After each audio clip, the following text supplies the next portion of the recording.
Magandang araw mga kaibigan. Gusto kong i-share sa inyo ang resulta ng isang online survey. Presidential survey to. 66,000 respondents ang bumoto sa survey nito. Ginawa ni Kainaman EH channel 21 hours ago. So wala pang isang oras, wala pang isang araw, ang dami nang bumoto. 66,000 votes. Okay, ito ang tanong. Kung sakaling kumandidato sila sa pagkapangulo sa 2028 presidential election, sino ang iboboto mo? So, BP Sara, Martin Romualdez, Amy Marcos, Raffy Tulfo. So ito po ang resulta. Unahin natin. Raffy Tulfo, 5%. Amy Marcos, 2%. Martin Romualdez, 2%. BP Inday Sara Duterte, 91%. Grabe.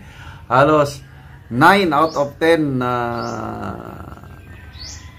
respondents of voters pumili kay BP Sara. Magbasa tayo sa mga comments. Dominic Tulipas. Kung ako lang po masunod, ang gusto ko ngayon na maging Pangulo si BP Sara Duterte kasi po matagal pa ang 2028. Marami na mga nangyayari.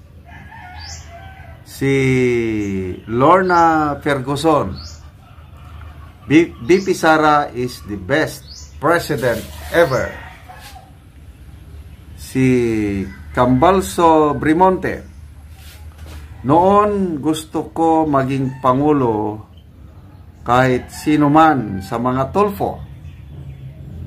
Dahil tumutulong naman talaga sila sa mga inapi at nangangailangan.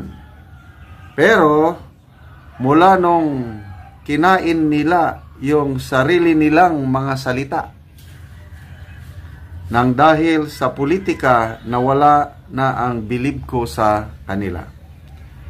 Una, nung sinabi nila na hindi sila tatakbo sa kahit anong posisyon, dahil sabi nga nila pwede naman daw tumulong kahit hindi publiko.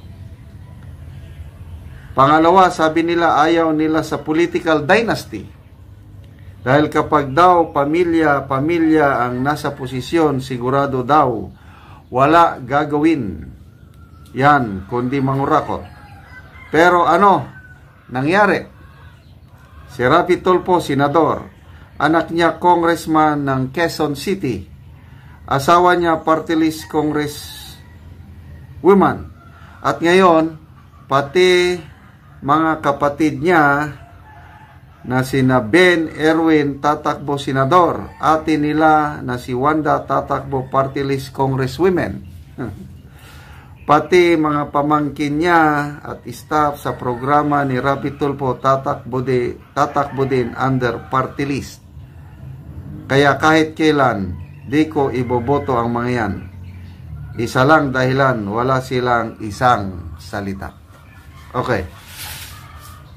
Ang pinakamalakas na kalaban talaga ni BP Sara is ito, si Senator Raffy Tulfo. Kaming mag-asawa, noong una, nanonood kami sa Raffy Tulfo in action. Lalo na aking misis, talagang nag-o-overtime siya. Kahit 10 oras na ng gabi, nanonood pa rin sa Raffy Tulfo in action. Kaya lang, nung nagsimula nung yung sa airport, yung nawawala daw na luggage, tapos binuking ni Maharlika na parang drama lang pala. Nako, doon ako nagsimula na magduda kay Senator Raffy Tulfo. Anyway, basta ang maglalaban sa 2028, Tulfo versus BP Sara. Jonathan Torda, sabi niya, I voted for BP Sara Duterte for President. Auring, we love and always support VP Sara Duterte. Siciliano Probido, wala nang iba, VP Sara ang iboboto ko. So, ang mga nag-comments dito, poros mga supporters ni VP Sara, pero mo, 66,000 votes, wala pang isang araw. 91% kay VP Sara, 5% lang kay Rapi Tulfo, 2% lang kay Speaker Romualdez, and Amy Marcos 2%. Malala ko yung pinaka-latest na survey, I think November ata lumabas yun, or October, last year. WR numero. Tay, sina VP Sara at Senator Rapi Tulfo at 24% each. Ang pinakakulelat, si Speaker Martin Romualdez at 1%. So, sa isang patas na eleksyon, hindi talaga magpre-presidente si Speaker Martin Romualdez kahit anong gawin pa niya. Okay? Uubusin man niya pondo, akap, ayuda. Wala, hindi umi-epekto yung kanyang ayuda eh.